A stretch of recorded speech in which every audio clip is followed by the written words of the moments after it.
Cumprimento todos os advogados, advogadas, todos os presentes. Vamos iniciar com o interrogatório do réu Jair Messias Bolsonaro. Chamo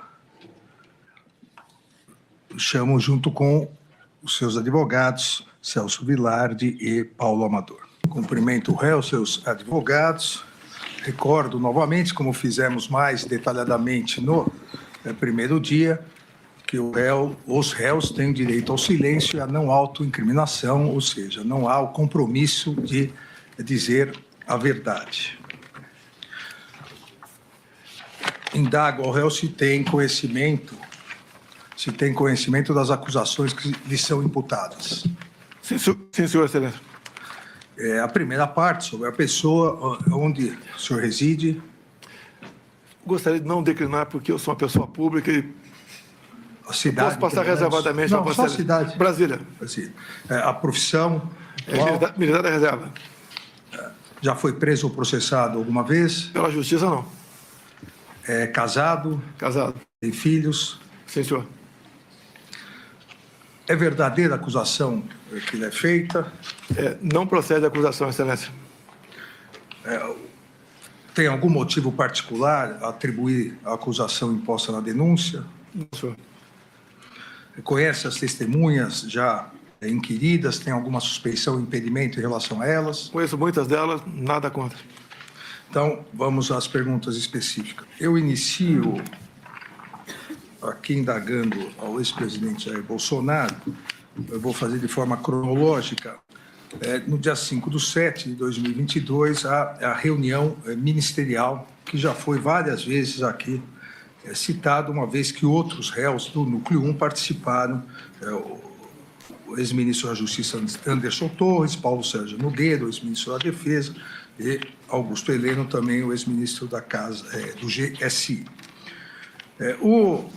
O senhor, e essa é uma das imputações feitas pela Procuradoria-Geral da República, a narrativa, a construção da narrativa, a reiteração da narrativa de deslegitimar a Justiça Eleitoral, as eleições e as urnas eletrônicas, acusando constantemente, de forma permanente, que havia fraude nas urnas eletrônicas. E nessa reunião do dia 5 de julho, nessa reunião ministerial, em vários, o senhor se refere assim. Então, eu vou citar alguns momentos.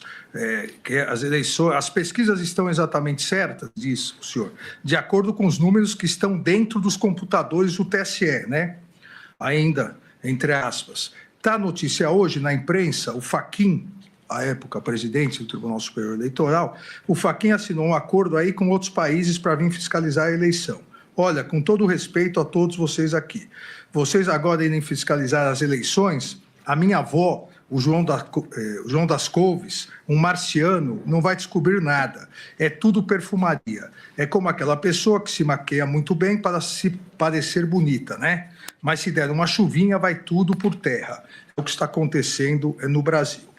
Depois, também na sequência, o senhor se referindo diretamente ao ex-ministro Paulo Sérgio diz, entre aspas, nós vamos esperar chegar 23, 24 para se fuder, depois perguntar por que eu não tomei providência lá atrás? E não é providência de força, não.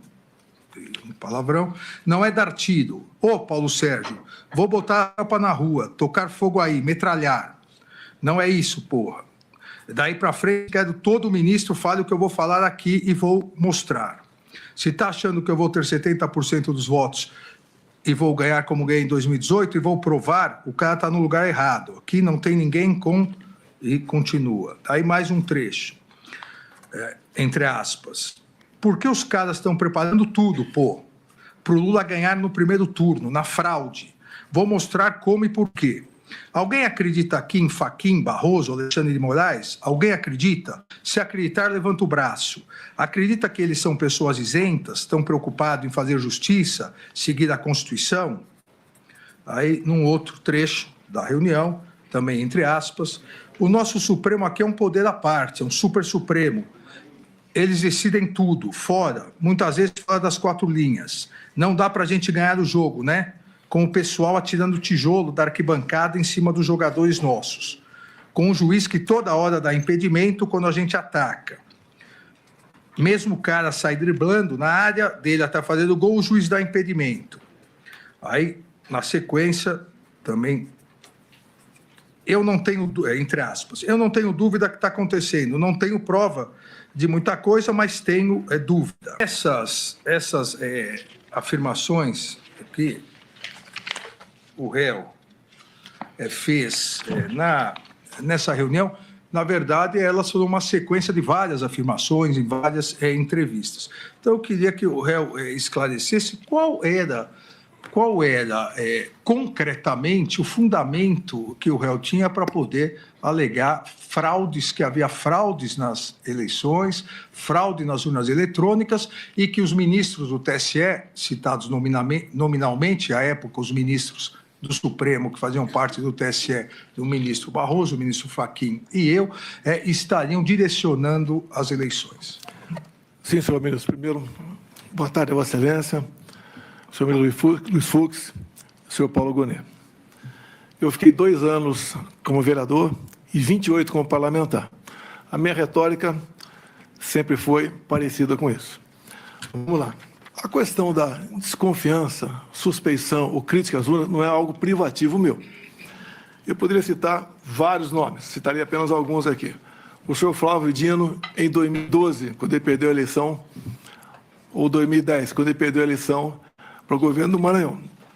Ele diz, eu teria um vídeo, mas foi indeferido o pedido, mas no vídeo está o seguinte: hoje eu tive a oportunidade de ser vítima de um processo que precisa ser aprimorado, ser melhor auditado, que é o sistema das urnas eletrônicas.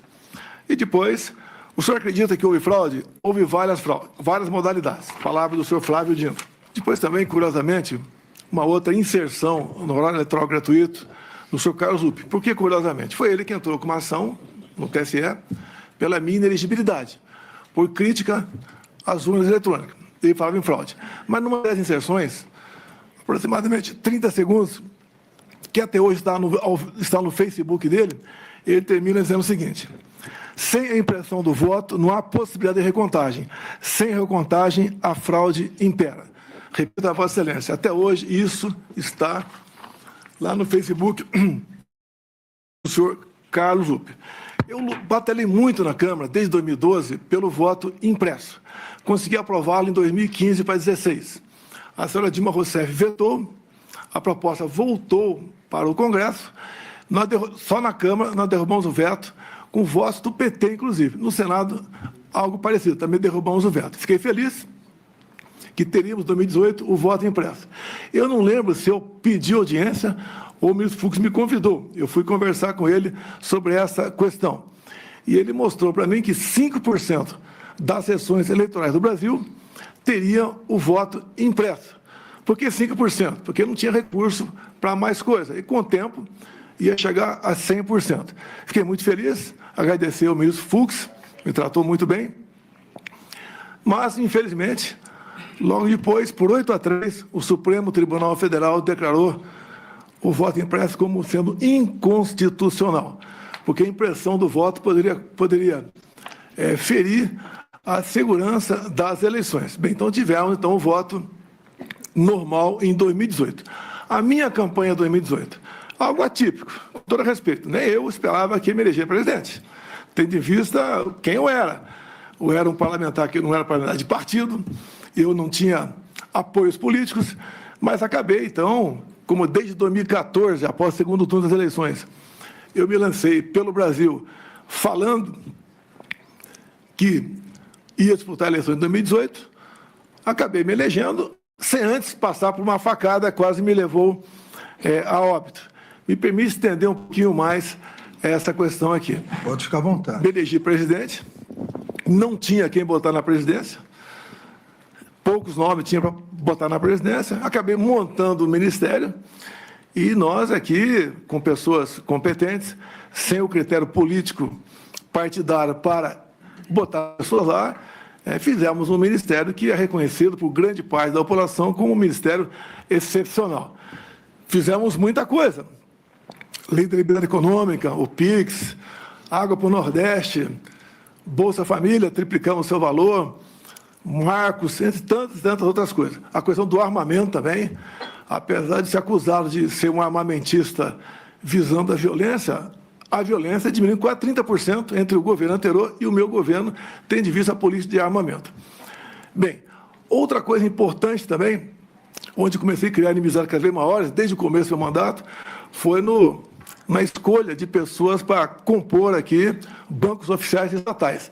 Só falar de duas estatais só. Porto de Santos dava um prejuízo de 500 milhões por ano, entreguei com lucro de 500 milhões. Então, esse 1 bi ia para algum lugar, para algum ralo, ganhei inimizades por aí. Uma outra, para ser mais rápido, Itaipu Binacional. Chegamos lá, botei o senhor Silvio Luna como presidente da estatal, e ao longo de 4 anos, nós reduzimos a tarifa em dólar de 45%, e uma empresa que era conhecida apenas por gerar energia, o que ela fez a mais? Fez a segunda ponte com o Paraguai, uma ponte com 170 metros de vão. Começamos a fazer a segunda ponte de Porto Mutinho. Alongamos em 600 metros o aeroporto de Foz do Iguaçu. Mais ainda, atendemos com pequenas obras de infraestrutura mais de 50 municípios no entorno da bacia. Asfaltamos a Transboiadeira, 43 quilômetros. Fizemos o acesso aos aeroportos. Ou seja, sobra dinheiro para fazer muita coisa lá. E, obviamente, isso, no passado, a tarifa era cheia, e nem obra era feita e era usado à vontade esse recurso. Por que à vontade? Porque é uma empresa que não é auditada pelo TCU por ser binacional. O que os conselhos decidem, está decidido e ninguém toca mais no assunto. Então, quando a gente começa a tapar os ralos da corrupção, aparece uma enormidade de pessoas que vão contra a gente.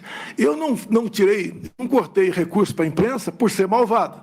É que eu fui o único presidente, senhor ministro, o único que tinha um teto de gasto pela frente. Eu não podia gastar mais do que aquilo, diferentemente do que acontece agora, do que acontecia antes de mim.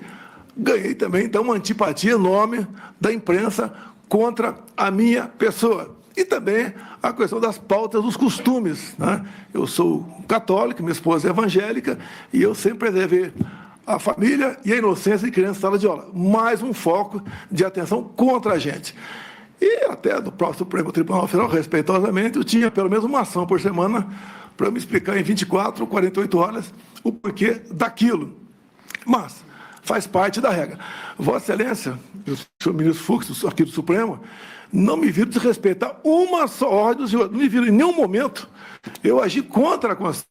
Eu joguei dentro das 4 linhas o tempo todo. Muitas vezes me revoltava, falava palavrão, me revoltava, tá? Falava o que devia falar, sei disso, mas, no meu entender, fiz aquilo que tinha que ser feito. Quanto à providência na questão das eleições aqui, eu deixo claro a Vossa Excelência, as Forças Armadas não se miscuíram na política. E nem eu, como presidente, também fiz o mesmo. O senhor ministro Barroso, enquanto presidia o TSE, criou a Comissão de Transparência Eleitoral e colocou lá dentro, entre outras instituições, as Forças Armadas. O que eu falei para o ministro da Defesa? Já que colocaram a gente aqui, vamos fazer o melhor possível para nós auxiliarmos o TSE para que a eleição seja mais clara e transparente possível. No tocante àquela reunião de julho, onde alguns falam que reunião do golpe com 20 plaquinhas na frente das pessoas, mas 40 pessoas assistiam. Vossa Excelência falou ali que dos 70%. Coincidência, talvez, ministro? Eu complementei. Vão aparecer 49. Apenas uma coincidência. Não tinha prova de nada no tocante. Quer dizer, um desabafo meu com toda certeza. Dúvida sobre eleições. Aqui eu tenho um documento aqui da Associação Nacional dos Peritos Criminais Federais. Diz logo na entrada aqui. As fragilidades das urnas eletrônicas sem o voto impresso. E mais na frente, também, a Associação Nacional dos Peritos Criminais diz: fraude sistêmica facilitada, consenso científico, todo o sistema eletrônico / computacional possui vulnerabilidades. Então, basicamente, senhor ministro, a minha retórica me levava a falar dessa maneira. Essa reunião não era para ter sido gravada, algo reservado. Como em tudo quanto é local, se faz reunião reservada. Alguém gravou, do meu entender, de má fé. E ela tornou-se pública. Eu não estaria explicando essa questão aqui agora. Essa foi a minha retórica, que eu usei muito enquanto deputado e depois como presidente, também buscando aí o voto impresso como uma forma a mais de termos mais uma barreira, né, para evitar qualquer possibilidade de se alterar o resultado de umas eleições. Eu gostaria de complementar aqui, sempre lembrando ao ex-presidente Bolsonaro que a resposta é livre, responde se quiser em virtude da possibilidade de direito ao silêncio. A questão na reunião, além da imputação de fraude, de problemas às urnas, também há o incentivo, e essa é a imputação feita pela Procuradoria-Geral da República, o incentivo à deslegitimação da Justiça Eleitoral. E eu leio um outro trecho aqui,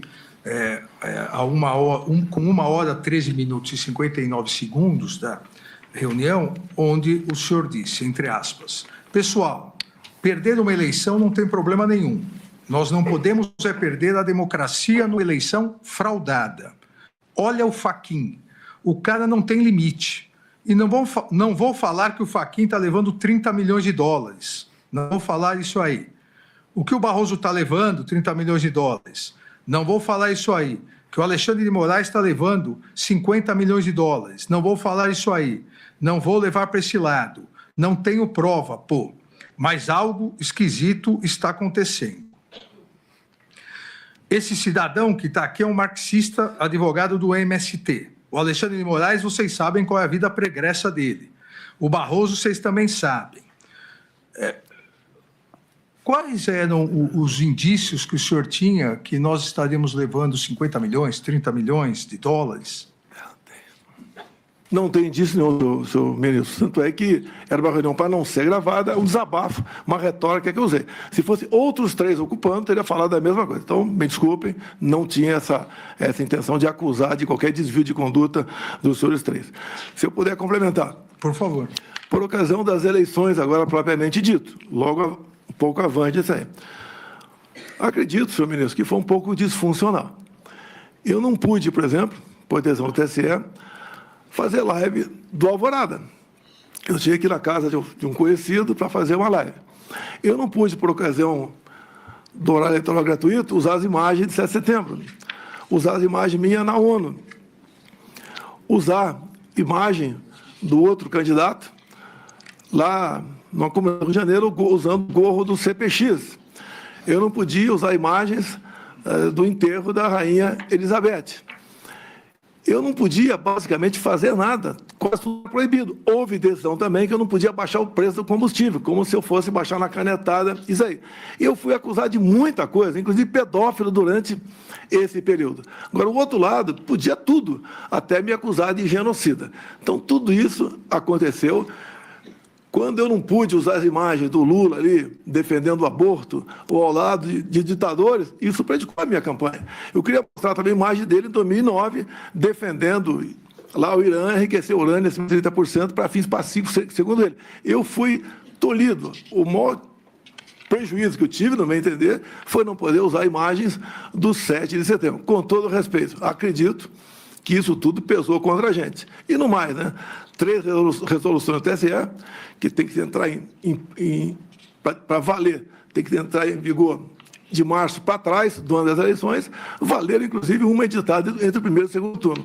As partes de direita, todas derrubadas constantemente em nome da desinformação. Então, dessa desfuncionalidade, no meu entender, prejudicou bastante a minha campanha. Como já havia dito anteriormente em outro depoimento, né, no interrogatório não cabe contestação ao que diz o réu, mas é importante citar, e o senhor citou isso, que quando o senhor foi acusado de pedofilia, as imagens feitas e o diálogo, o Tribunal Superior Eleitoral imediatamente proibiu a utilização dessas imagens no debate que seria realizado domingo à noite. E o TSE proibiu isso, sendo provocado domingo às 14h. Aqui vamos para um outro ponto, senhor presidente. A live do dia 29/7/2021 já foi assunto aqui no interrogatório de Anderson Gustavo Torres, na live, da mesma forma, volta a questão de fraude às urnas, volta a questão da acusação ao TSE, e a partir disso, para eu não me tornar repetitivo, a partir disso surge uma questão, e eu acho que o senhor gostaria até de esclarecer, surge uma questão de um inquérito aberto por determinação da ministra Rosa para apurar fatos no TSE, e que o senhor sempre repetiu algo que não correspondia ao objeto do inquérito, como se aquele inquérito estivesse sendo escondido, porque aquilo mostraria fraude nas urnas eletrônicas. O inquérito, até a pedido da defesa do senhor e da defesa do réu Walter Souza Braga Neto, já está, inclusive, nos autos. Então, se o senhor quiser esclarecer esse ponto que surge na live, e a partir da live continua durante todo o segundo semestre de 2021 e durante todo o período de 2022 até as eleições. Sim, senhor. Na semana seguinte ao segundo turno de 2018, foi instalado um inquérito, 1361, para apurar inconsistências, fragilidade do sistema eleitoral. E o inquérito começou a voar, a andar bastante rápido. Numa das primeiras páginas, o diretor de TI do TSE, o José Janino, foi ouvido. E a primeira pergunta feita para ele é sobre a atuação dos hackers lá dentro. E ele responde que eles estiveram de abril até o final do segundo turno dentro dos computadores do TSE. Obviamente, a entrada eram por TRS outros, mas foi a resposta do diretor de TI, José Janino, que estiveram lá dentro. A segunda resposta que o José Janino respondeu a um questionamento é que eles haviam capturado as senhas de um ministro, posso falar o nome dele? Por favor. Sérgio Banhos, e 5 diretores outros. Quer dizer, além do hack que está lá dentro, ele teve que sequestrar a senha de um ministro e 5 diretores. E a terceira pergunta foi respondida meses depois, não para o senhor José Janino, mas para o outro servidor. Mas lá atrás foi pedido ao senhor José Janino os logs, que podiam ser entregues no dia seguinte. Levou aproximadamente 9 meses, e a resposta foi que o log havia sido inadvertidamente apagado. Tanto tempo para responder isso. Isso tudo, senhor ministro, no meu entender, não entendo quase nada de informática, são medidas que estimulam o que poderia até ser fake news contra o sistema eleitoral brasileiro. Essas respostas, sendo mais rápidas e precisas, como esse inquérito está aberto até hoje, poderia dirimir essas dúvidas. Esse inquérito 1361 está em aberto até hoje, está em São Paulo, e Vossa Excelência, eu acho que foi após aquela live minha, que era um inquérito ostensivo, Vossa Excelência classificou como confidencial. Então, aí ficou realmente uma preocupação grande da nossa parte. Não vou sugerir nada a quem quer que seja aqui, mas acredito que, dado o que vem acontecendo de reclamações por ocasião das eleições, para o bem da democracia, seria bom que algo fosse aperfeiçoado para que não pudesse haver qualquer dúvida sobre o sistema eleitoral. Se não houvesse essa dúvida, com toda certeza, nós não estaremos aqui hoje. Na verdade, não há nenhuma dúvida sobre o sistema eletrônico, e esse inquérito não tem absolutamente nada a ver com as urnas eletrônicas, absolutamente nada, e a sua defesa vai poder esclarecer bem, porque já está juntado aos autos. Mas da live, acho que isso é o importante. Vamos a um terceiro ponto, que é também importante, citado na denúncia, se o senhor quiser esclarecer. É um ponto que, inclusive, gerou a ação de inelegibilidade no Tribunal Superior Eleitoral, que é a reunião com os embaixadores, a reunião ocorrida dia 19/7 de 2022. Nessa reunião, em que, na condição de presidente da República, o senhor convidou mais de uma centena de embaixadores, houve várias afirmações e vários ataques Justiça Eleitoral, Poder Judiciário e a lisura das eleições. O senhor, obviamente, se recorda dessa reunião. Eu vou citar alguns trechos aqui e o senhor fique à vontade se quiser esclarecer. Volta essa questão do inquérito, que, como eu disse, o inquérito não tem absolutamente nenhuma ligação com as urnas. O inquérito foi um hacker que ingressou e pegou banco de dados de servidores e o senhor diz, entre aspas, teria muita coisa a falar aqui, mas eu quero me basear exclusivamente em isso para os embaixadores, em um inquérito da Polícia Federal que foi aberto após o segundo turno das eleições de 2018, onde um hacker falou que tinha havido fraude por ocasião das eleições. Falou que ele tinha invadido o grupo dele, o TSE, o Tribunal Superior Eleitoral. E, obviamente, quando se fala em manipulação de números após as eleições, quem manipula é quem ganhou.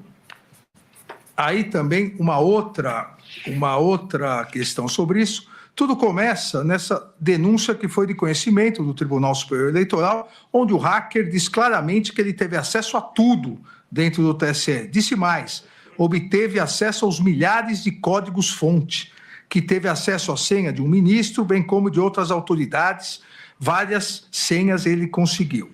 E, obviamente, a senhora ministra do TSE, na época, que também é do Supremo Tribunal Federal, Rosa Weber, fez com que o inquérito fosse instalado aqui, nas palavras do senhor. Ainda uma outra questão. A Polícia Federal pediu os logs, que podiam ser entregues no mesmo dia ou no dia seguinte, mas 7 meses depois, segundo o documento comigo, o TSE informou que os logs haviam sido apagados, o que o senhor acabou de dizer. O senhor disse isso aos embaixadores. É uma coisa, também entre aspas, é uma coisa que, com todo respeito, eu sou o presidente da República do Brasil e fico envergonhado de falar isso. O que é comum, né, acontecer em alguns países do mundo é o chefe do executivo conspirar para conseguir uma reeleição. Estamos fazendo exatamente o contrário, porque temos pela frente 3 meses até as eleições. Também volta ao inquérito, eu tive acesso a esse inquérito um ano passado, divulguei, é um inquérito que não tem qualquer classificação sigilosa, e ao divulgar, o ministro Alexandre de Moraes abre um inquérito para me investigar sobre vazamento. E ainda, o que nós temos aqui no Brasil é que quando se fala em eleições, elas têm que ser totalmente transparentes, coisa que não aconteceu em 2018. Volta a dizer sobre as eleições, não poderíamos ter tido eleições em 2020 sem apuração total do que aconteceu. O sistema é completamente vulnerável, segundo o próprio TSE, e, obviamente, a conclusão da Polícia Federal. Ainda mantém a acusação de fraude ao sistema eleitoral perante os embaixadores, dizendo não era um sistema confiável porque ele é inauditável. É impossível fazer uma auditoria em eleições aqui no Brasil. Aí coloca a questão do ministro Fachin, presidente, a suspeição. Deixo claro, isso para os embaixadores, eu repito, deixo claro quando se fala em ministro Fachin, ele foi o responsável por tornar Lula inelegível. Poderia citar outros trechos, um trecho que também não é verdadeiro. O senhor disse, não é o Tribunal Superior Eleitoral quem conta os votos, é uma empresa terceirizada. Eu acho que nem precisava continuar essa explanação aqui. Nós queremos, obviamente, estamos lutando para apresentar uma saída em relação a isso. Ainda, mais grave ainda, perante representantes de outros países, eu teria dezenas e dezenas de vídeos para passar para os senhores por ocasião das eleições de 2018, onde o eleitor ia votar e simplesmente não conseguia votar. Ou quando ele apertava o número 1 e depois de apertar o número 7, aparecia o 3 e o voto ia para o outro candidato. O contrário, ninguém reclamou. Temos quase 100 vídeos de pessoas reclamando que foram votar em mim e, na verdade, o voto foi para outra pessoa. Nenhum vídeo de alguém que foi votar no outro candidato e, porventura, apareceu meu nome. Então, nessa reunião, o tópico da reunião, inclusive com a apresentação de... Não era propriamente PowerPoint, era a apresentação de documentos no telão, O tópico foi a acusação de fraude nas urnas eletrônicas e parcialidade da Justiça Eleitoral. Foi exatamente isso que o senhor fez? Presidente, em 2016, a senhora Dilma Rousseff reuniu-se com embaixadores. O assunto foi outro, mas ela se reuniu com embaixadores, que é uma política privativa do chefe do Executivo. 2 meses antes dessa minha reunião com embaixadores, o senhor ministro Fachin também se reuniu com embaixadores. E a ênfase foi que, tão logo o TSE concluísse a apuração, os respectivos chefes de Estado deveriam, então, reconhecer o ganhador. Essa é a norma, é a regra, só que me causou surpresa. Daí eu convidei os embaixadores para mostrar o inquérito 1361. E com todo respeito, mesmo que seja um outro foco, um inquérito, tá? Após a minha conversa com embaixadores, no dia seguinte, ser classificado como confidencial, a gente fica um pouco surpreso com isso.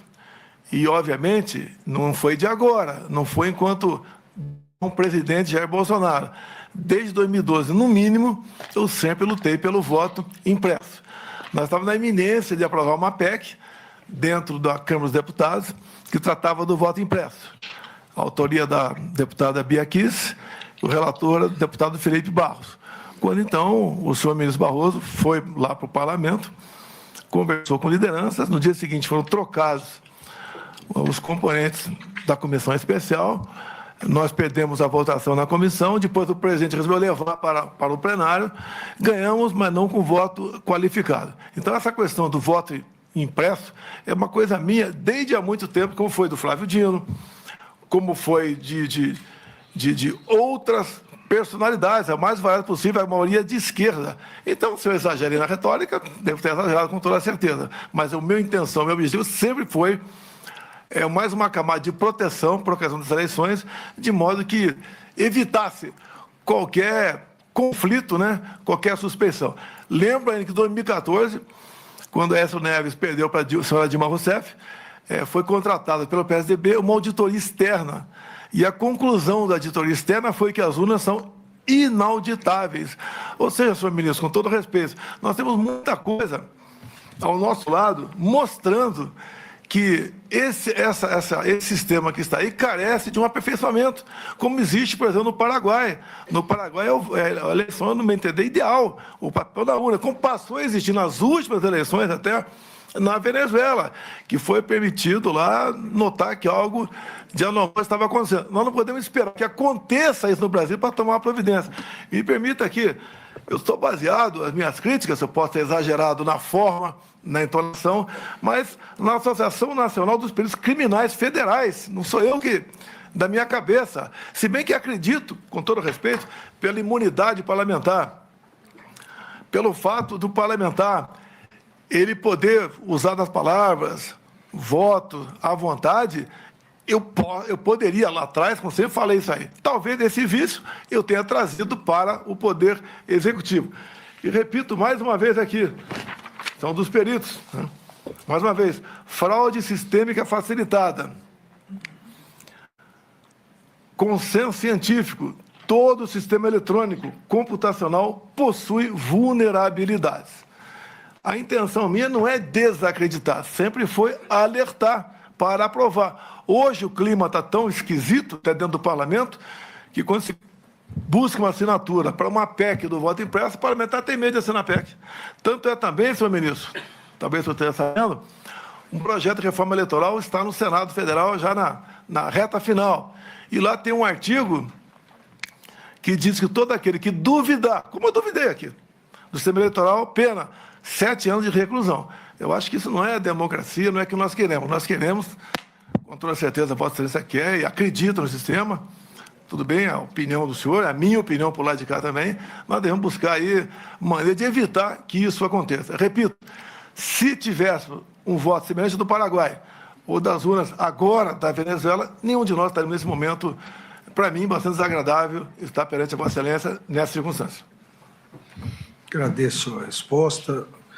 Uma outra questão que me parece importante, o senhor acompanhou aqui os outros interrogatórios, acompanhou também a oitiva das testemunhas de acusação e defesa, e um dos pontos levantados na acusação e tratado nessa ação penal foi a operação realizada pela Polícia Rodoviária Federal no dia do segundo turno, a partir de boletins de inteligência realizados, e a imputação que é feita e foram direcionados para onde o candidato adversário, o senhor, hoje é presidente da República, onde ele tinha tido mais votos no primeiro turno, principalmente na região Nordeste, que lá fosse feita uma operação para evitar que os eleitores chegassem. Essa é a imputação feita pela Procuradoria-Geral. O senhor teve conhecimento dessa operação?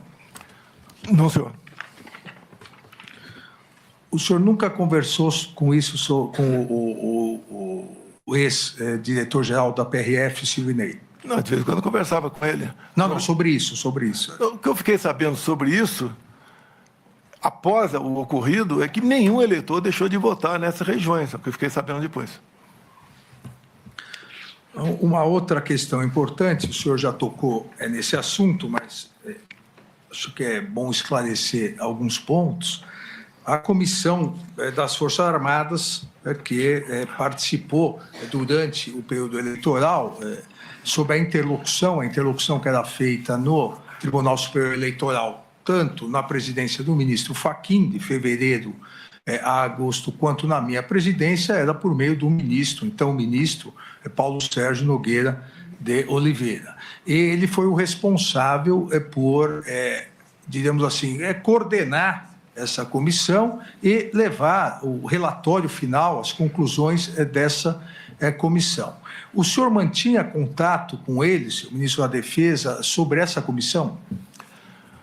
As Forças Armadas entraram na Comissão de Transparência Eleitoral. Eu era o chefe supremo das Forças Armadas. O que eu pedia sempre para o ministro da Defesa é fazer um relatório mais imparcial possível. E que se não houvesse, e só colocasse ali o que não tivesse qualquer sombra de dúvida. O relatório saiu, se não me engano, dia 11 de novembro. Não tinha prazo para entregá-lo. Eu acho que ele entregou no momento certo, e com o seu arrazoado, que atendeu, no meu entender, a todos nós. Tem dois momentos que são importantes para esclarecer, se o senhor quiser se manifestar sobre eles. O primeiro é o momento em que o então ministro da Defesa, o general Paulo Sérgio, ele comunica ao TSE e pede uma reunião para entregar essa conclusão que teria sido já realizada pela comissão. E desmarca logo após, semanas, na verdade, isso seria uma terça-feira logo após o primeiro turno, e aí só depois do dia 9, 10 de novembro foi entregue. O senhor ficou sabendo disso? O senhor pressionou ele para que ele revisse essas conclusões? O meu relacionamento com qualquer ministro nunca foi sob pressão ou sobre autoritarismo. Em especial, posso dizer até os chefes militares, ainda os comandantes, era uma relação bastante fraternal entre nós. Jamais eu pressionei, seja o ministro que for.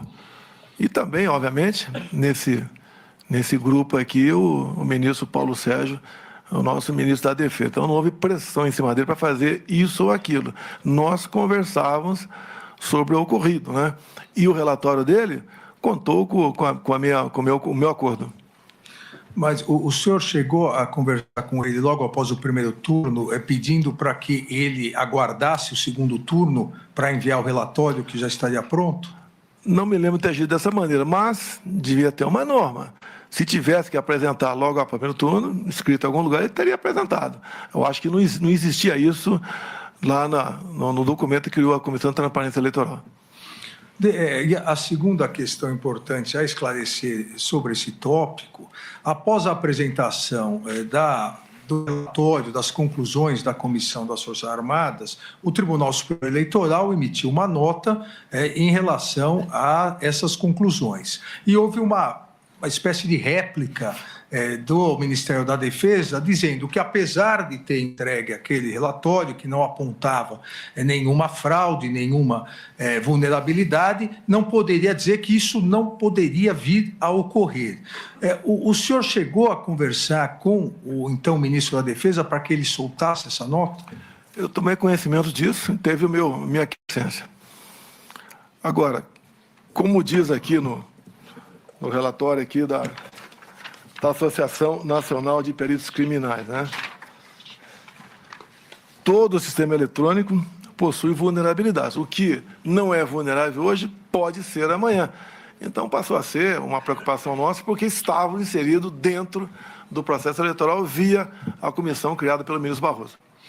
O senhor teve contato com o relatório final das Forças Armadas? O ministro Paulo Sérgio mostrou para o senhor? Ele entregou, eu tomei conhecimento sem problema, não houve reação nenhuma da minha parte, nenhuma. E o senhor acreditou no relatório das Forças Armadas?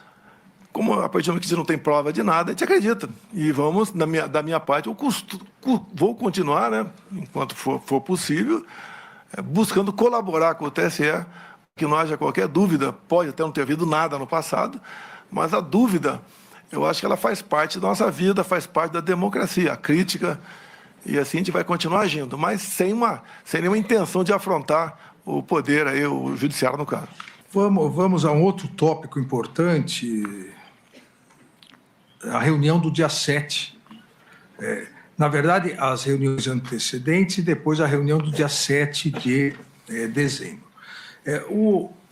O senhor se reuniu com o seu ex-assessor, Felipe Martins, né? O Felipe Martins, com um advogado que foi levar estudos sobre o artigo 142 e uma minuta de decreto com considerandos, uma minuta que previa a quebra da normalidade democrática? Para tratar de minuta, não. Eu lembro que ele esteve lá, foi várias vezes teve no Alvorada, foi uma vez só não. Raras vezes conversei com ele. Ele não é a pessoa adequada para tratar de minuta, seja qual for. Ele que o senhor diz? O Felipe Martins. Felipe Martins. Se bem que eu digo uma coisa, né? Quando se fala em minuta, dá a entender que é uma minuta do mal. Da nossa parte, tá? Quando se fala em minuta do mal, conspiração, né? Eu sempre tive o lado da Constituição. Então, eu refuto qualquer possibilidade de falar em minuta de golpe ou uma minuta que não esteja enquadrada dentro da Constituição brasileira. Mas essa minuta, esse documento que o senhor conversou com eles, continha o quê? Não conversei sobre essa minuta, foi bater um papo lá apenas. Teve um padre presente também, não lembro o nome dele. Era comum padre, pastores ir orar lá na Alvorada, e eu atendia todo mundo. Muitas vezes entrava uma pessoa lá e no carro tinha mais 3 ou 4. E nem sempre eu atendia todo mundo. Geralmente estava na parte domiciliar, que é de cima, e às vezes eu descia para atender essas pessoas lá embaixo, que era o escritório da presidência. Não fiquei na presidência, não teria tido um montão de problemas que tivesse lá, dada a minha erisipela, que me vitimou por aproximadamente 20 dias. No dia 7/12, o senhor se recorda da reunião com o então ministro da Defesa e os comandantes militares? Eu não posso garantir que tal dia foi tratado tal assunto. 7 de dezembro, você não 7 de dezembro. Eu não posso dizer que estou tratando desse ou daquele assunto. Essas reuniões que ocorreram, tá, foram, em grande parte, em função da decisão do TSE. Quando nós peticionamos o TSE sobre possíveis vulnerabilidades, no dia seguinte, não foi acolhido, não se discute nada mais além disso, e nos surpreendeu uma multa de 22 milhões de reais. Essa multa nos abalou, e no nosso entendimento, se a gente viesse a recorrer, né, da multa ou da petição, a multa poderia ser agravada e outras coisas poderiam acontecer. Então, nós decidimos, não, pelo TSE, encerrar daí qualquer discussão sobre o resultado das eleições. Coisa que, no passado, sempre foi feito com muita constância, né, por parte de outros partidos. Conosco, nós nos vimos tolhidos ali de questionar. Poderia, se não tivesse sido a multa, a gente podia entrar mais 2, 3 petições e está encerrado o processo, não tinha mais que discutir mais nada. Agora, o senhor não se recorda da data, mas o senhor se recorda dessa reunião com o ministro Paulo, então ministro Paulo Sérgio, o comandante Freire Gomes e o almirante Garnier? Olha, o que foi conversado nessas poucas reuniões, que teve reuniões para tratar de outros assuntos. Por exemplo, tratamos de GLO, porque os caminhoneiros estavam parando na iminência de parar sobre o que poderia acontecer com aquela multidão em frente aos quartéis. Então, teve teve reunião para tratar exclusivamente desse assunto. Conforme falou o Freire Gomes, talvez tenha sido nessa reunião, nós estudamos possibilidades outras dentro da Constituição. Ou seja, jamais saindo das quatro linhas. Como o próprio comandante Paulo Sérgio falou, que tinha que ter muito cuidado na questão jurídica, porque não podíamos fazer nada fora disso. Obviamente, a gente sabia disso. Em poucas reuniões, abandonamos qualquer possibilidade de uma ação constitucional. Abandonamos e enfrentamos aí o ocaso do nosso governo. O réu colaborador, Mauro Cid, diz que ele estava presente na reunião com o senhor, com o assessor Felipe Martins e, como o senhor lembrou também, numa das reuniões um padre estava presente.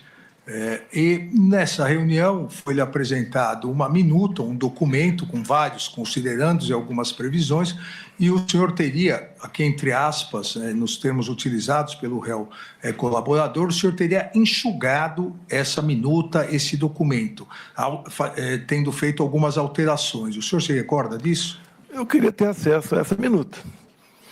A minuta está nos autos. Mas não tem um cabeçalho e nem um fecho. Deve ter os considerandos ali apenas. Tá?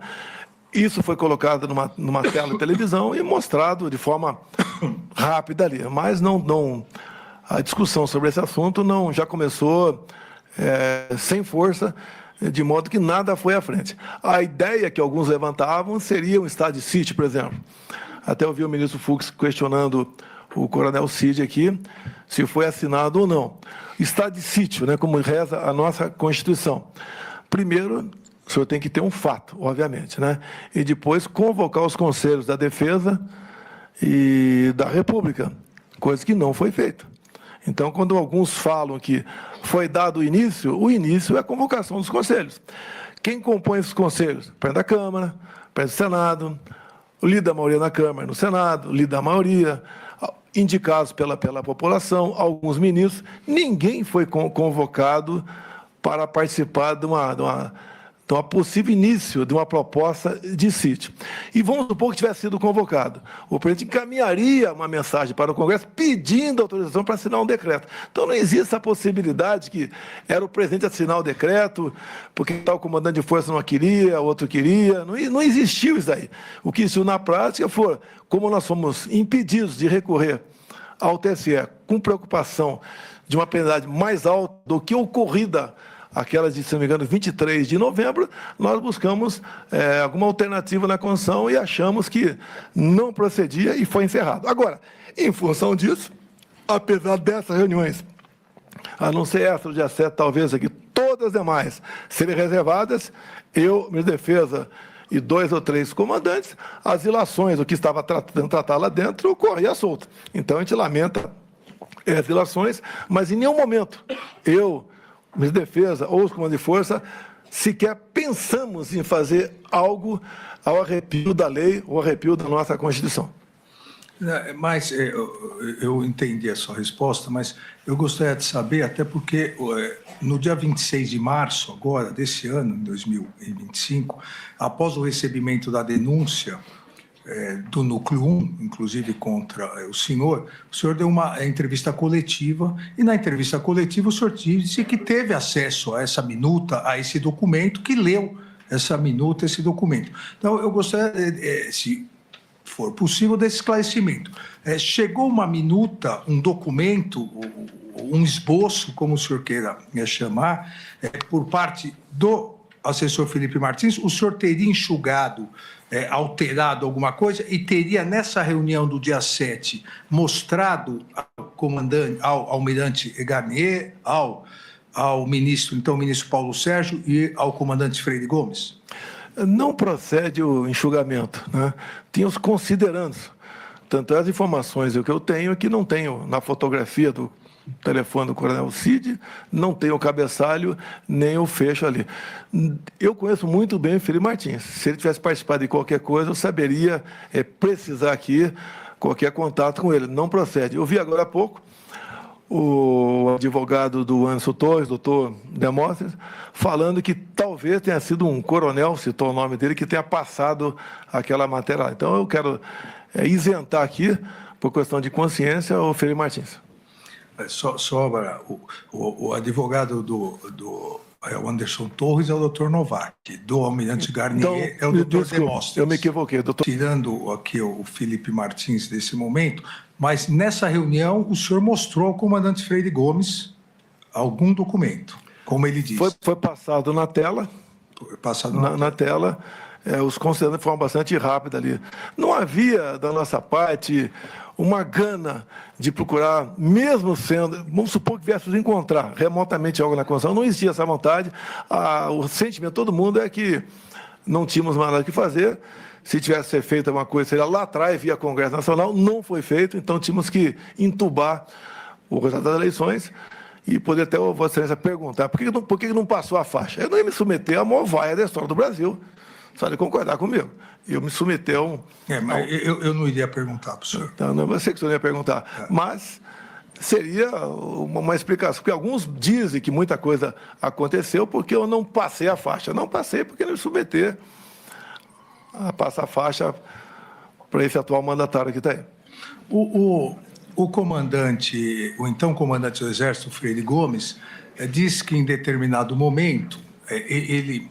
disse no inquérito da Polícia Federal e depois, quando reperguntado por mim em juízo, ele disse que em determinado momento ele foi obrigado a dizer ao senhor que se as medidas de exceção fossem tomadas, ele teria, primeiro que o Exército jamais iria aderir e ele teria que tomar providências. Isso ocorreu? Nem tomar providência, também entender, internar quem tivesse com uma intenção dessa natureza. As Forças Armadas, missão legal dada é missão cumprida.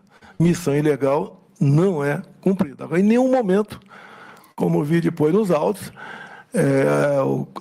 alguém me ameaçou de prisão se prosseguisse naquela missão. Até eu repito aqui, o meu tratamento, não só com o Ministério da Defesa, com todos os comandantes de força, era semelhante de companheiro de turma da academia.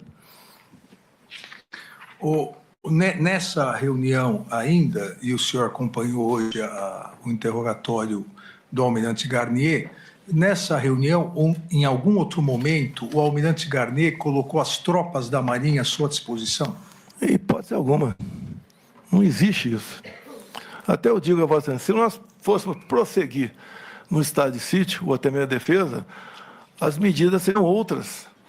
Na ponta da linha que teriam outras instituições envolvidas. Agora, não tinha clima, não tinha oportunidade, não tínhamos uma base minimamente sólida para se fazer qualquer coisa. E, repito, só foi conversado esses outros hipóteses constitucionais, tendo de vista o TSE ter fechado as portas para a gente, com aquela multa lá que, espero que um dia, Vossa Excelência, possa reconsiderar aquela multa e volte para o partido, está fazendo muita falta para a gente, aqueles 22 milhões de reais. Transitou em julgado, porque o plenário do TSE confirmou. No que o senhor, ou alguém que expôs, como o senhor disse, expôs um telão, ou esses considerandos, havia previsão de prisão de autoridades?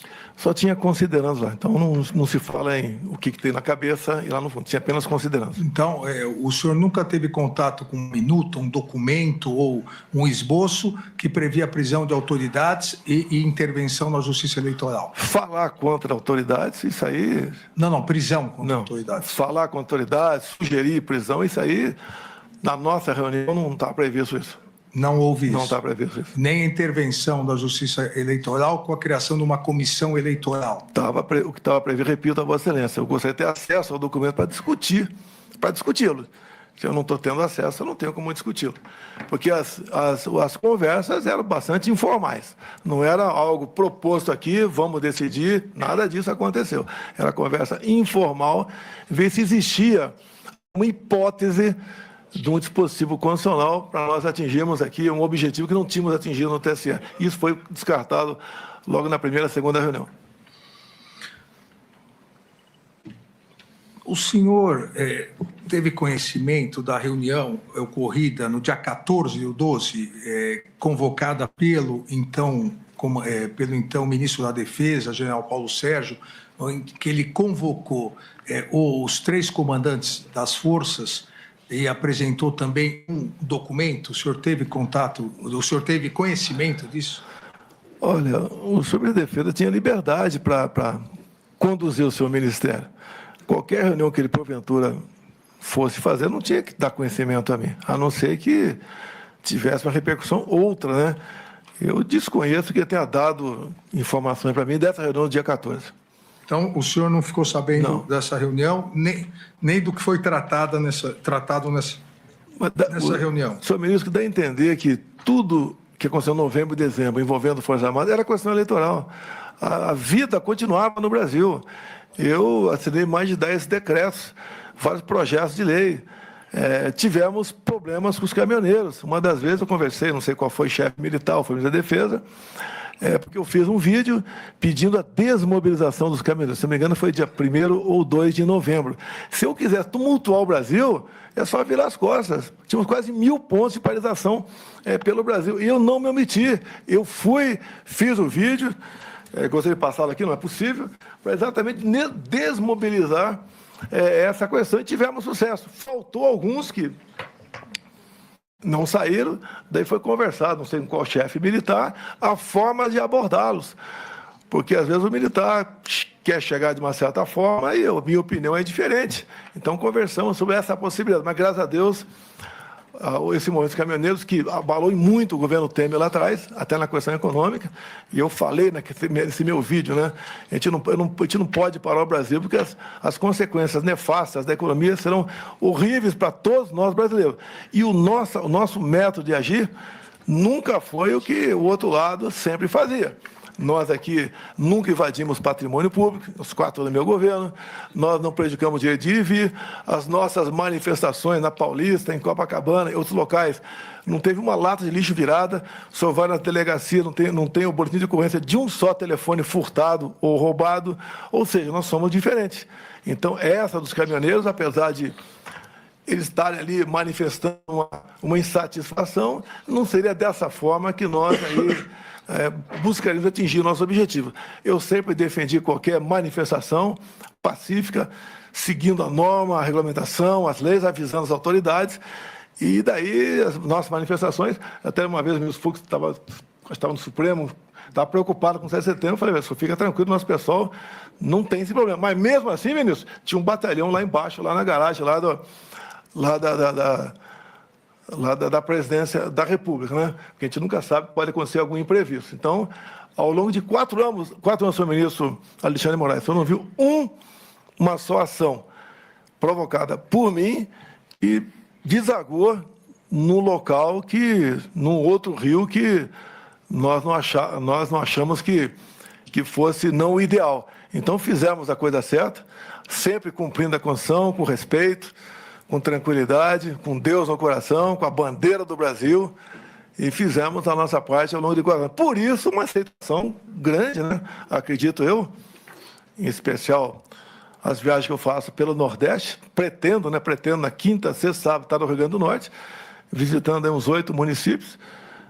Se o senhor me permitir, logicamente, eu posso mandar umas imagens para o senhor, como é que o povo nos trata a gente na rua, tá? Eu declino. Declino, sim, senhor. Posso fazer uma brincadeira? O senhor que sabe. Eu perguntaria aos seus advogados antes. Eu gostaria de convidá-lo para ser meu vice em 26. É isso aí. Eu declino novamente. Meu ministro, desculpa aqui. Então, dizer a Vossa Excelência que o meu comportamento, minha maneira de ser, tivemos alguns contatos, conversei com Vossa Excelência em dezembro de 22, tive no Supremo Tribunal Federal, depois das eleições, o senhor estava presente lá com mais 7, 8 ministros, está o Paulo Guedes com a gente. Acredito que o senhor não tem bola de cristal, mas o senhor olhando para a minha fisionomia, eu sempre procurei transmitir a verdade acima de tudo. Golpe de Estado, né, que você vai chegar lá, está chegando lá. O golpe de Estado não são meia dúzia de pessoas, 2 ou 3 generais e meia dúzia de coronéis. Só pode ver. Muitos chamam o Temer de golpista até hoje pelo impeachment. A questão de 64, que a esquerda chama de golpe até hoje. Teve o apoio do Congresso Nacional, de toda a imprensa, exceto o Jornal Última Hora, da Igreja Católica, das senhoras nas ruas com a marcha de Deus com a família, a classe empresarial, o pessoal do agro, o apoio externo, tudo isso foi presente. Falar em golpe de Estado, dessa forma como se tratou aqui, o que aconteceu, em especial depois do meu governo, onde estava fora do Brasil. Graças a Deus estava fora do Brasil. Sem qualquer participação minha, sem qualquer liderança, sem Forças Armadas, sem armas, sem um núcleo financeiro, sem nada, isso não é golpe. Isso não é golpe. Até o Jornal do Estado de São Paulo fez editorial há poucos meses atrás, que falou que o PT, sem a falsa bandeira da defesa da democracia, não tinha o que apresentar junto à população. E a gente vê que a gente está no caminho certo, né? O embate político é diferente do embate de Vossa Excelência com os colegas no tribunal. Para nós não é a canela que é o limite, né? Às vezes é do pescoço para baixo. Mas muitas pessoas fazem isso até pensando em estar certo, bem intencionado. O que nós buscamos dessa forma aqui? É um norte, é uma direção comum. E eu busquei fazer isso o tempo todo no meu governo. Nunca fugi das 4 linhas da Constituição. Golpe, eu fico até às vezes arrepiado quando se fala que o 8 de janeiro foi um golpe. Aquelas 1.500 pessoas, pobres coitados, que até foi levantada por uns que me antecederam agora há pouco aqui, sem ônibus, né, chegaram na região do setor militar urbano na madrugada de domingo. E o pessoal foi embora logo depois da baderna. E sobrou para quem estava acampado aqui. Quem realmente fez, foi embora. Agora, aquilo não é golpe. Não foi encontrada uma arma de fogo junto àquelas pessoas. O próprio Lula, no dia anterior, que é uma pessoa bastante, coração muito grande, ele foi para Araraquara para ver aí uma erosão de uma chuva que tinha ocorrido dia 29 de dezembro. Ele estava fora de Brasília. Outras coisas mais aconteceram, acho que não é o caso de comentar aqui. E a gente só tem uma coisa a afirmar a Vossa Excelência. Da minha parte, por parte de comandantes militares, outros estados do meu lado, nunca se falou em golpe. Golpe é uma coisa abominável. O golpe até seria fácil começar.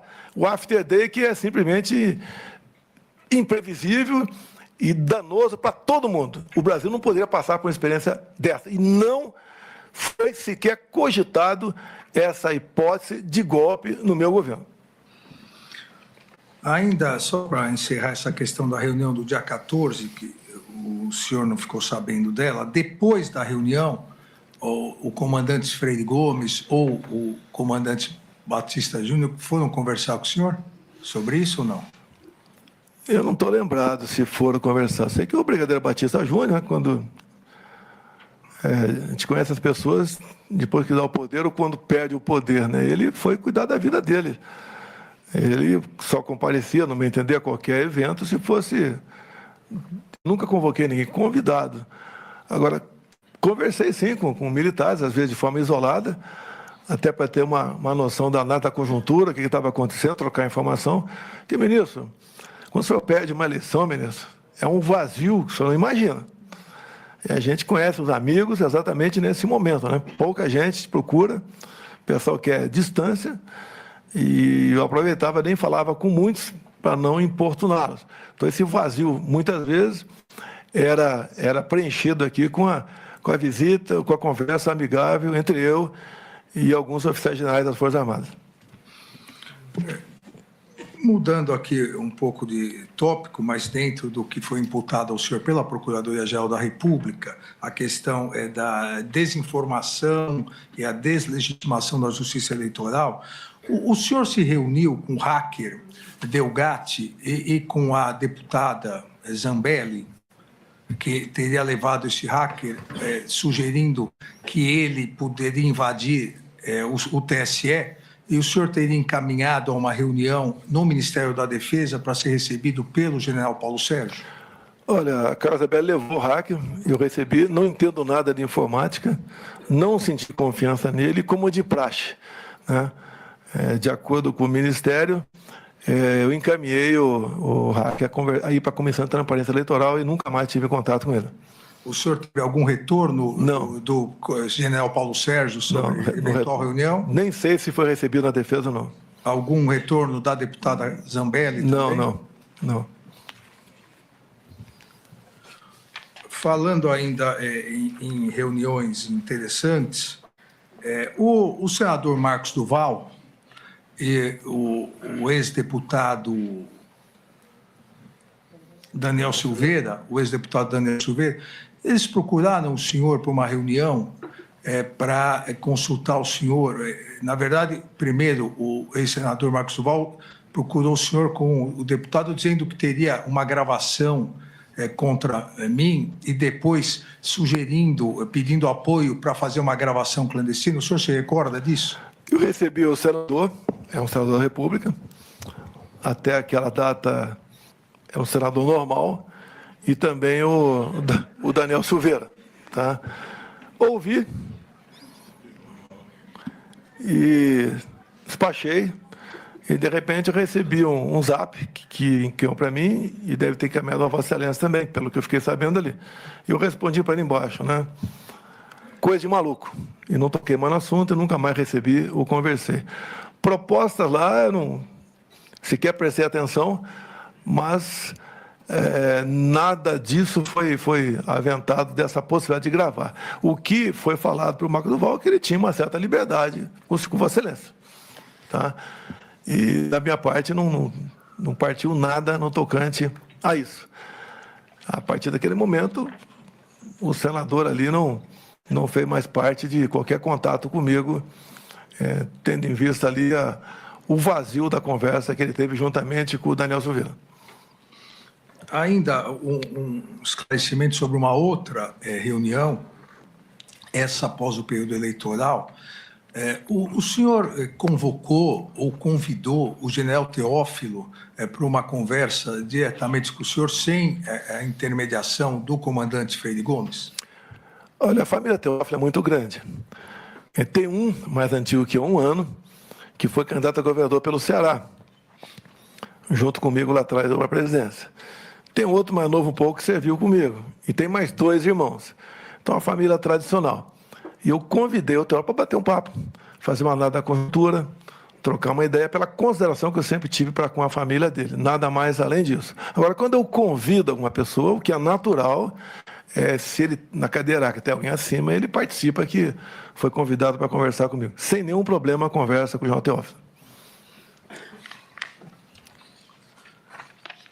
Uma outra questão que podemos esclarecer, foi apreendido pela Polícia Federal o que a Procuradoria, a Polícia Federal e a Procuradoria chamam de agenda, o que o advogado do general Heleno chamou não de agenda, mas o próprio general Heleno chamou de agenda, da Caixa Econômica Federal, onde havia diversas anotações relacionadas segundo a Procuradoria-Geral da República, a uma possível quebra da normalidade. O senhor teve acesso a essa agenda? O senhor conhece? Conversou alguma vez com o general Heleno sobre isso?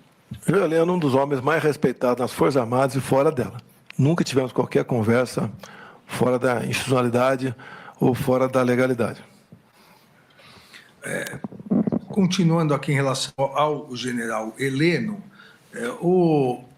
o brigadeiro Batista Júnior, no seu depoimento como testemunha, disse, e hoje o general Heleno confirmou a partir da inquirição feita pelo seu próprio advogado, que no dia 17 de dezembro, que foi a formatura do neto do general Heleno, o general Heleno pediu uma carona ao brigadeiro Batista Júnior para poder retornar, porque havia sido convocado naquele momento para uma reunião com o senhor na presidência, o que causou surpresa ao brigadeiro Batista Júnior, porque o general Heleno estava lá com a família, haveria o jantar, a festa, a noite da formatura, e ele precisou se ausentar. O senhor lembra o motivo dessa convocação?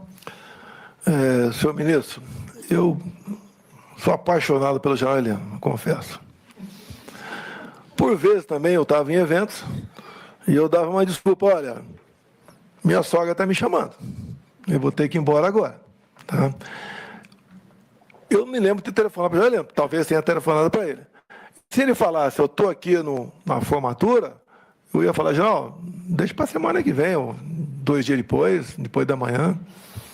Então, não, se tivesse falado isso comigo, se eu telefonei para ele, teria acertado. Tanto é que eu não me lembro de qualquer reunião reservada sozinha, eu e Heleno. O João Heleno ia algumas vezes lá na Alvorada, batia um papo, e também acho que sentia um vazio dele, né? Porque não é fácil a gente perder algo quem tinha convicção que ia ganhar. E nada mais além disso aconteceu com o João Heleno. Agora, repito a Vossa Excelência, isso é tudo conduzindo para algo irregular que estava fazendo. Eu vi a declaração do ministro José Múcio, da Defesa, no Roda Viva, né, há poucos meses, ele falando que 8 de janeiro não foi golpe. Também o ex-ministro Aldo Rebelo, a mesma coisa. Também o ex-ministro da Defesa, Nelson Jobim, a mesma coisa, que foi presidente do TSE, inclusive. Outras, José Sarney, todo mundo falando isso, respeitosamente. Tá? O 8 de janeiro não é questão de opinião, é questão de fato. Preenche os requisitos para um possível golpe de Estado? Acredito que não. Tenho certeza que não. Eu estou com 70 anos de idade. Tá? Que pese alguns deslizes na minha vida, eu tenho plena consciência o que é um ato dessa natureza. Deixa eu confessar uma coisa a Vossa Excelência. Quando me elegi presidente da República, eu ajurei e falei, meu Deus, qual pecado eu cometi para pagar o preço de uma presidência? Coisas que aconteciam ali no começo do mandato, tinha gente poderosa, não do teu poder, né, do legislativo, praticamente botar o dedo na cara e falar, eu quero tal ministério, eu quero tal diretoria de tal banco, você não governa. É um inferno aquela vida. Mesmo assim, conseguimos, né, segurar muita coisa e dada a qualidade dos ministros, né, a voluntariedade deles, nós conseguimos superar uma pandemia, uma guerra lá fora, uma crise hídrica, uma catástrofe de Brumadinho. E de 4 anos tivemos apenas 2 anos pela frente. Não foi fácil. Então, quando se fala em presidência da República, né, no dia que teve o resultado, até dei um pulinho lá, mas depois que era real, né? Eu tinha 2 alternativas, né? Praia ou Planalto. Me dei mal, vim ao Planalto. Dei o melhor de mim, sofri muito, minha família sofreu muito. O senhor não imagina o que é trabalhar de domingo a domingo, raramente uma folga lá para o Guarajá para dar uma volta de jet ski, e sendo massacrado o tempo todo por grande parte da nossa mídia, porque não é que eu cortei a propaganda por maldade, é que eu tinha teto de gastos. Nenhum governo, o PTM aprovou o teto de gastos, eu votei favorável ao teto de gastos, concordo, tá certo? Mas nem o PTM teve o teto de gastos, porque passou para outro governo essa questão. E nós conseguimos segurar a economia graças a essa emenda à Constituição, que foi revogada ainda na transição.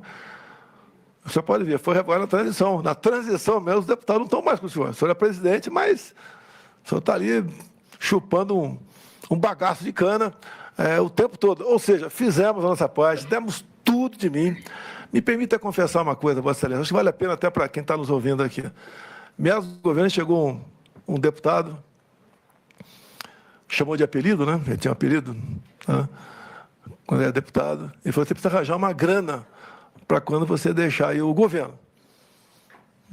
É um susto, né? Que grana é essa? Tem que arranjar algumas dezenas de milhões de reais, porque quando você deixar o governo, você vai ter problemas seríssimos com a justiça. O pessoal vai para cima de você, como foram para cima de quase todos. Eu não fui para cima do Temer, obviamente, uma certa liberdade com ele, amizade, tenho carinho e consideração muito grande por ele, mas não pedi para abrir inquérito contra quem quer que seja, não persegui ninguém, não aparelhei instituição nenhuma, não botei amigo meu em lugar nenhum. Ou seja, estritamente voltado para atender o anseio da nossa população. E eu falei para esse colega, né? Eu só tinha uma maneira de ganhar essa grana, fazendo besteira. Não vou fazer. Se não fosse a campanha de Pix, que eu não fiz, eu não estaria como estaria sobrevivendo hoje em dia. 17 milhões, depois tem um pingado, chegou a 18 milhões de reais, e a gente gasta. Não pode trabalhar de graça. Então, se eu for, não teria como ajudar meu filho, está nos Estados Unidos também. É outra história isso aí. Ou seja, eu agradeço. Eu dei mais dinheiro do que o Criança Esperança, inclusive, né? Senão que o pessoal gosta da gente.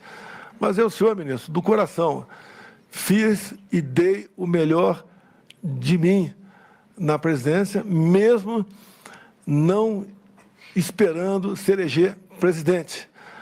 E eu não tenho obsessão pelo poder, eu tenho paixão pelo nosso Brasil. Estou com 70 anos de idade, se tiver outra cirurgia igual essa última que eu passei agora aqui, segundo o médico, eu vou estar no bico do urubu, então já vivi bastante e quero continuar colaborando com o meu país. Obviamente, não gostaria de ser condenado, até porque eu entendo que nada que estou sendo acusado procede. Eu quero ajudar o meu país e conto com, tem dois aqui, um procurador muito importante também, que tem um julgamento isento. E eu peço a Deus que ilumine todos os senhores por ocasião da feitura do voto, do parecer, para o bem do nosso país. Uma última questão ao interrogado. Como se dava e qual era o relacionamento do senhor com o pessoal, as pessoas acampadas à frente do quartel aqui em Brasília? Havia algum tipo de relacionamento? Olha, quando acabou o segundo turno, foi um movimento voluntário. Eu nunca fui a acampamento. Tá? Tinha informações pela mídia, especial mídias sociais. Tá? Uma outra pessoa, quando passava na Alvorada, falava que estava acontecendo. Foi um movimento que surpreendeu a todo mundo pelo volume de pessoas. Certo? E aí, a minha opinião particular, era melhor o pessoal ficar lá do que vir aqui para a região da Esplanada. Agora, uma coisa que me causa surpresa é que o presidente que assumiu, ele poderia, dia 2, dia 3, ter tomado providência para desmobilizar o acampamento. Se bem que informações de outros testemunhas, de outros processos, inclusive acompanho parte a CPI da Câmara Distrital, quarta, quinta-feira não existia quase ninguém mais no acampamento, 200 pessoas no máximo, e a tendência era acabar. E, curiosamente, na quinta para sexta começou aí uma convocação nas mídias sociais para vir a Brasília. E segundo informações de depoentes aqui, na madrugada de domingo chegou a ter 100 ônibus lá, 100 ônibus, 40 pessoas, cada um 4.000 pessoas. Essas pessoas não vão entender que vieram para cá e fizeram o que não podia ser feito, porque o nosso pessoal nunca concordava com isso. Mas a confusão estava feita e as consequências nós sabemos. Eu, particularmente, me desculpa, senhor ministro, eu não consigo entender certas penas para pessoas que mal sabiam o que estava fazendo naquele momento, até porque não tinha uma liderança, não tinha nada para que fosse caracterizado como um ato, né, estimulado ou programado por alguém naquela tentativa, né, violenta de atentar contra o Estado Democrático de Direito. O senhor teve algum contato com o caminhoneiro Lucas Durlo? Não lembro desse nome. Pode até aparecer uma fotografia minha dele por aí, mas não tenho a menor ideia quem seja essa pessoa. O senhor se recorda se o general Mário Fernandes pediu ao senhor para uma intervenção a favor desse caminhoneiro que era proprietário de caminhões e estava nos acampamentos? Olha, meu contato com o Mário Fernandes é muito pouco. Ele estava subordinado ao ministro Ramos, tá? E foi algumas vezes lá na Alvorada. Não quer dizer que vai na Alvorada, conversa comigo. Ali passou. Se eu tivesse cumprido o expediente sem ele vipela na presidência, nada disso teria acontecido, porque o registro dessas pessoas todas seriam normais. Tá? E lá passou a ser anormal. Nada de grande relacionamento meu com o Mário Fernandes, também não lembro de ter pedido nada para interferir. Em que época foi essa, ministro? Foi em dezembro. Eu era presidente? 8 de dezembro. Foi em dezembro de 22? Exato. Não, negativo. Ele foi preso, alguma coisa aconteceu com ele? Não, ele pediu a intervenção achando que pudesse vir a ser preso. Não. Então, eu agradeço ao interrogado e passo a palavra ao ministro